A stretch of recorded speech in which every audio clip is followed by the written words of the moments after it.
ఈ నగరానికి ఏమైంది? ఒకవైపు బారు, ఒకవైపు ఫ్రెండ్స్, అయినా ఎవరు తాగలేంది. It's a no smoking area. తెలుసు. సరే, ఆల్మోస్ట్ 4 years అయిందిరా మనం తాగక. I'm very happy. తాగుదాం, ఓకే? అరే 3 days అయిందిరా మన పెంట్ హౌస్లో కూర్చొని తాగి. అది వేరురా. అశ్వికే గారా క్లబ్లో ఎంట్రీ కోసం వచ్చి ఏడ్స్ తాగినావు. నేను ఎక్కువ తాగలే ఆ రోజు. 2 days అయింది వీడు మందు అవుదామని కాల్ చేసి. ఇది రానద్దా ఇట్లా నేను ఎగ్జామినేషన్లో కూర్చున్నట్టు సైలెంట్గా కూర్చోవాలా ఇక? ఏంద్రా నువ్వు గ్లాసెస్ వేసుకున్నావు ఎందుకు? అయినా 6 గంటల తర్వాత అద్దాలు పెట్టుకునేటోడిని గుడ్లు పెట్టుకుని కొట్టేటోళ్ళం, గుర్తులేదా నీకు? ఎందుకు పెట్టుకున్నావు?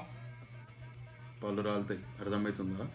కళ్ళల్లో మండి అగ్నిగోళాన్ని ఆపుకోవడానికి మనోడు రేబాన్ వేసాడు. చూసావా ఎలా రేగిపోతున్నాడు?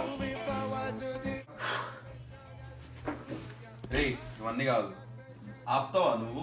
రేపు మందు అవుదాం. రే కౌశిక్, మందు అవుదాం రా. అవుదాం. అవుదాం రా. అరే ఏంద్రా ఏం చేస్తున్నారా నువ్వు? ఏదిరా నోట్లో పోయిరా.